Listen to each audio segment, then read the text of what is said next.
इतने दिनों से वॉर की बातें कर रहे हैं, अब जाके कहीं पीस की बातें सुनने में आ रही है। हम बात करें स्ट्रेट ऑफ ताइवान की। ताइवान की गवर्नमेंट की तरफ से ना एक स्टेटमेंट आई है, let's this be the beginning of a new spring.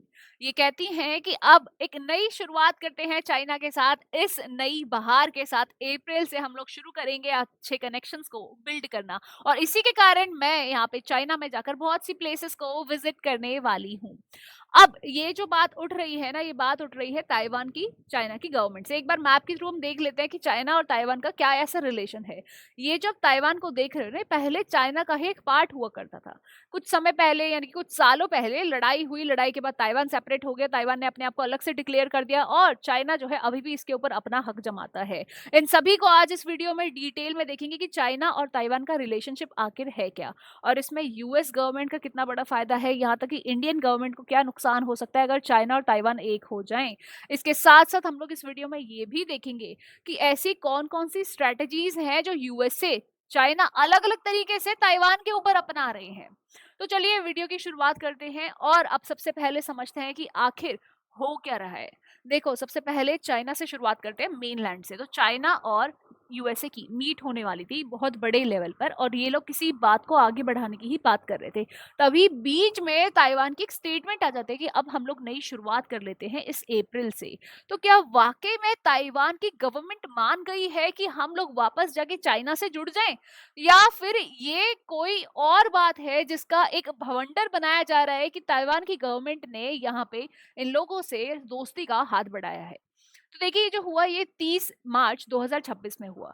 और जिस लेडी ने अनाउंसमेंट की ना, ये वहां की सीनियर ओपोजिशन पार्टी की लेडी है, ठीक है, यहाँ की लीडर है। इनका नाम छेंगली वॉन है। और ये जो है ना, ये खुद से आगे से जाकर कहती है कि हम चाइना से ना हाथ बढ़ाना चाहते हैं, और ये बोलती है कि मैं शंघाई, बीजिंग और बहुत सारी अदर पार्ट्स को ना विजिट भी करना चाहती हूँ। पर मेन लैंड, मतलब कि मेन लैंड के अलावा अगर हम ताइवान की बात करें ना, तो ताइवान की गवर्नमेंट इसको बिल्कुल इनकार कर देती है। ये कहती है कि हम लोगों ने तो यहाँ पे बात करी ही नहीं है कि चाइना के साथ हमें कहीं आगे भी बढ़ना है या रिलेशनशिप्स अच्छे करने हैं। हम तो चाहते ही नहीं है कि चाइना का हमसे नाम जुड़े, क्योंकि हम ही असली चाइना है। अब ये भी एक नई आपके लिए ना एक नई टर्म है, क्योंकि हम इसको भी आगे डिस्कस करने वाले हैं। ताइवान अपने आप को क्लेम करता है कि मैं खुद रियल चाइना हूँ, ये जो चाइना बड़ा सा दिख रहा है ना, वो झूठा है। तो देखिए, ये थी ऑपोजिशन पार्टी की लेडी। अगर आपको अभी भी समझ नहीं आया तो मैं कुछ एक इंडियन एग्जांपल से समझाती हूँ। लेट्स से भाजपा अभी रूलिंग पार्टी है और ऑपोजिशन पार्टी है कांग्रेस। तो कांग्रेस में राहुल गांधी जाके डोनाल्ड ट्रंप से कोई मीट करके आ जाते हैं और कोई समझौता करने की बात करते हैं, पर क्या वो मानी जाएगी, वैलिड होगी? क्योंकि रियलिटी में जो लीडिंग पार्टी है, जो रूलिंग पार्टी है, वो तो भाजपा की है। तो यहाँ पे मोदी सरकार यानी कि मोदी जी की जो भी बात होगी, कम्युनिकेशन होगी, उसी को वैलिड माना जाएगा, ठीक है। यही सेम चीज यहाँ पे ताइवान में हो रही है। ताइवान की रियल गवर्नमेंट मना कर देती है चीजों को, और ताइवान की जो सीनियर लीडर है अपोजिशन पार्टी की, वो इन सभी चीजों की शुरुआत करने की बात करती है। तो वो चीजें वैलिड नहीं मानी जाएंगी। अब आपको ताइवान और चाइना के ना रिलेशनशिप को अभी फिलहाल के समझने के लिए ना आपको पीछे जाना पड़ेगा। तो आप लोग को भी मेरे साथ ना डोरेमोन के इस टाइम मशीन में बैठना पड़ेगा। चलते हैं 1949 के समय पर। ये कैसा समय था जब यहाँ पर वॉर छिड़ा हुआ था, और सिविल वॉर जो था ना, इतना ब्रूटल हो चुका था कि यहाँ के लोगों को भागना पड़ा था। और भागे वो लोग थे जो लोग इस वॉर के अंदर हार गए थे। जो डिफीट हुए वो जाकर ताइवान में सेटल हो जाते हैं और अपने आप को बोलते हैं कि हम है रिपब्लिक ऑफ चाइना, ठीक है। और जो मेनलैंड चाइना आप देखते हो ना, उसको इसीलिए बना दिया पीपल्स रिपब्लिक ऑफ चाइना।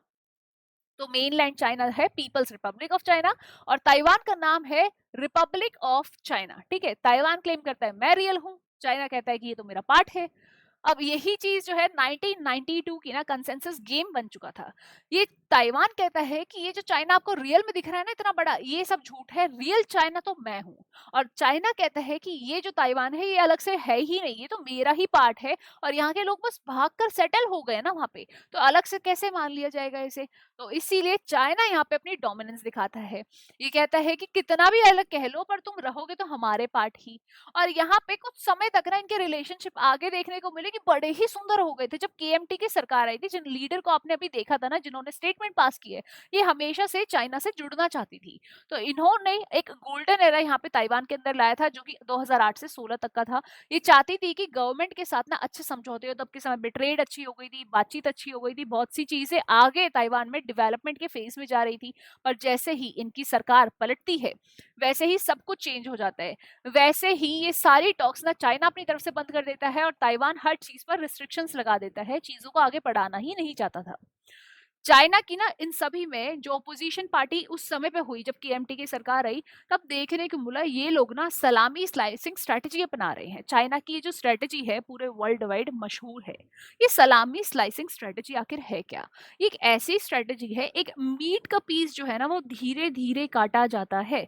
उसी तरीके से चाइना जो है ताइवान को धीरे धीरे वापस अपने उस पूरे मेनलैंड एरिया में लेना चाहता है, जो ताइवान को समझ में आ गया। तो यही स्ट्रेटजी को कहा गया सलामी स्लाइसिंग स्ट्रेटजी ऑफ चाइना। ऐसे ही अब यूएसए की बात करें तो भैया यूएसए कैसे पीछे पीछे छोड़ देगा कि भाई अगर उसको दिख रहा है कोई कंट्री जो है उसके अंडर आ सकती है, उसके इन्फ्लुएंस में आ सकती है, तो भाई वो वहां पर पैर जरूर अड़ाएगा। आपने देखा था कोरिया का भी, नॉर्थ कोरिया साउथ कोरिया के समय पे भी। आपने देखा कुवैत और इराक के इन्वेजन के समय पे भी यहाँ पे यूएस ने मिलिट्री बेस सेटअप कर लिया। तो ताइवान को कैसे छोड़ देता? और ताइवान तो इसके दुश्मन का सबसे बड़ा अड्डा था। तो यूएसए ने क्या किया, यहाँ पे स्ट्रेटेजिक एम्बिग्विटी लेकर आया कि यहाँ पे ताइवान को कहते हैं हम तुम्हारी रक्षा करेंगे, हम तुम्हें एयरबेस देंगे, हम तुम्हें मिलिट्री फोर्स देंगे, हम तुम्हारी हर एक चीज में सहायता करेंगे। और ये यूएसए यहाँ पे किस तरीके से आया? यूएसए एक एक्ट के थ्रू आया, ताइवान रिलेशंस एक्ट। इस ताइवान रिलेशंस एक्ट में कहता है मैं तुम्हें कोई भी आर्म्स सप्लाई कर सकता हूँ, ठीक है, मेरे पे कोई रिस्ट्रिक्शंस नहीं लगा सकता, मैं तुम्हारी प्रोटेक्शन कर सकता हूँ, मैं तुम्हारी ट्रेड में हेल्प कर सकता हूँ, मैं तुम्हारे यहाँ पे स्ट्रेटेजिक बैलेंस लेकर आ सकता हूँ। इस एक्ट के अकॉर्डिंग हम लोग ये सारी चीजों में डील कर सकते हैं। इस तरीके से चाइना यहाँ पे सेटअप हो गया, अगेन मिलिट्री बेस अगेन यहाँ पे सेटअप करने की बात उठ गई। अब ट्रम्प और एक्स जी जो थे, ये चाइना के लीडर जो है, इनकी एक मीटिंग जो होने वाली थी उससे पहले ये स्टेटमेंट आ गई। तो यहाँ पे ट्रम्प और जी के जो रिलेशंस है वो और भी ज्यादा गर्मा गर्मी के दिखाई देंगे, क्योंकि एक ऐसा लैंड जिसके ऊपर डोमिनेंस दिखाता है चाइना और जिसको कंट्रोल करना चाहता है यूएसए, उस लैंड के ऊपर बहुत बड़े कॉन्फ्लिक्ट होते हुए दिखाई दे रहे हैं। पर अभी कोई वॉर की सिचुएशन नहीं है, हर चीज पीस में जा रही है। ठीक है, अभी देखते हैं कि इंडिया के ऊपर क्या इसका प्रभाव पड़ सकता है। देखिए इंडिया जो है ना यहाँ से सेमीकंडक्टर जो है लेता है, सेमीकंडक्टर का मतलब है चिप्स लेता है। और ये जो चिप्स है ना ये यूज होती है एआई के टूल्स में, स्मार्टफोन्स में, इलेक्ट्रॉनिक गैजेट्स में और अदर चीजों में। और अगर ये ना लेना इन टूल्स को तो बहुत बड़ा घाटा हो सकता है। ताइवान एक ऐसी कंट्री है जो ये लगभग 60% ऑफ ग्लोबल चिप्स को ये प्रोड्यूस करती है और इसीलिए ग्लोबली हम ही नहीं बहुत सी कंट्रीज भी इस पर डिपेंड है। और अगर ये मेनलैंड चाइना से जुड़ गई तो हमें बहुत दिक्कत हो सकती है आगे। 90% एडवांस चिप भी ये बनाता है और सबसे बड़ी कंपनी जैसे कि टीएसएमसी है, वो कंपनी भी यहीं से चिप्स जो है अपनी इंपोर्ट करवाती है। अब आप इस सिचुएशन को देखिए, सेमीकंडक्टर की डिपेंडेंस अगर हमारी यहाँ से चली जाएगी तो हमें दूसरी कंट्रीज के पास जाना पड़ सकता है। हो सकता है उनके रेट्स और हर चीज में डिप्लोमेसी में टाइज भी हमारे अलग रहें। अब स्ट्रेटेजिक अपॉर्चुनिटी की अगर हम बात करें तो चलिए ये तो था एक लूजिंग फैक्टर, एक गेनिंग फैक्टर क्या हो सकता है? देखिए अगर यहाँ पे चाइना से कंट्री जो है जुड़ जाती है तो बहुत सी ऐसी कंपनीज होंगी जो यहाँ से छोड़कर दूसरी जगह पर अपना बसेरा देखेंगी। तो वो इंडिया ही एक होगा, एकमात्र एक ऐसी कंट्री होगी। हो सकता है इंडिया एक नया मैन्युफैक्चरिंग हब बन जाए, जैसे आज के समय पे चाइना का बोलबाला है। इंडो पैसिफिक स्ट्रेटेजी की बात करें कि क्यों चाइना हमें अपोज इतना करने वाला है, हमने एक बर्फी में ना पाट खाया हुआ है। मैं बात करी उस बर्फी की जो कि है इंडिया, ऑस्ट्रेलिया, जापान और यूएसए की। ये जो क्वाड है ना इस बर्फी की शेप का, इस क्वाड के अंदर हम बहुत बड़ा पार्ट है और जो कि चाइना की डोमिनेंस को ही कम करने के लिए बना हुआ है। तो चाइना क्यों चाहेगा कि इंडिया के ऐसे में भला हो जाए जो मेरा ही भला नहीं सोच रहा है? तो चाइना की यहाँ पे डोमिनेंस को कम करने के लिए जो ये हमने क्वाड बनाया था उसके कारण भी हमें इसमें एक इफेक्ट्स देखने को मिल सकते हैं जो कि शायद नेगेटिव हो। और क्या इससे वॉर की सिचुएशंस क्रिएट होने वाली है? देखिए इससे कोई भी वॉर की सिचुएशन नहीं क्रिएट होगी, ये अभी पीस पे बात चल रही है। वॉर तो बस अभी एक ही जगह देखने को मिल रहा है, वो है मिडिल ईस्ट। और मिडिल ईस्ट का वॉर जो है वो इतना बढ़ चुका है कि वो थमने का नाम नहीं ले रहे। अब यूएस की मिलिट्री बेस वहाँ पे सेटअप हो गए हैं, ट्रूप्स भाग रहे हैं, तो वहाँ पे वापस अगेन मिलिट्री के और मिसाइल्स का स्ट्राइक्स वगैरह की जा रही हैं। और डिफरेंट इंफ्रास्ट्रक्चर डिफरेंट प्लेसेस का ना कंट्रीज का वहाँ पे बर्बाद हो रहा है। अगर आपको वो वीडियोस भी देखनी है तो नीचे दिए गए लिंक्स पर आप क्लिक कीजिएगा, आपको उनकी भी डिटेल्स मिल जाएंगी। अब बात करते हैं सबसे बड़ी इल्यूजन यहाँ पे क्या दिखाई दे रही है, यहाँ पे है ओपोजिशन डिप्लोमेसी। ओपोजिशन डिप्लोमेसी मतलब जैसे कि राहुल गांधी जी जो हैं वहां ट्रम्प से जाके हाथ मिला ले, यहाँ पे यही सेम चीज हो रही है, यहाँ के ओपोजिशन लीडर दूसरी पार्टी से, दूसरी कंट्रीज की पार्टी से जाके हाथ मिला रहे हैं। तो खुद की कंट्री के जो लीडर्स हैं ना उनके, ताइवान के, वो भी एक असमंजस में पड़ चुके हैं। वो भी कहते हैं कि यार अब ये जो सरकार है ये सरकार हमारी है, ऑपोजिशन पार्टी आगे कूद कूद के भाग रही है, तो ऐसे में सरकार अपना काम कैसे सही से कर पाएगी। और ये जितनी भी सिचुएशंस है ये आगे चीजों को पीस में लेके जाएगी या रियलिटी में यहाँ पे भी वॉर शुरू हो जाएगा, ये हम आगे चलकर देखेंगे। वीडियो अगर आपको अच्छी लगी तो प्लीज लाइक कीजिएगा, शेयर कीजिएगा, चैनल को सब्सक्राइब कीजिएगा, और अगर आपके मन में कोई भी डाउट है ना तो आप प्लीज नीचे लिख दीजिएगा, हम लोग वहीं पर कम्युनिकेशन करेंगे। चलिए मिलते हैं आप लोगों से नेक्स्ट वीडियो में, till then take care, bye bye.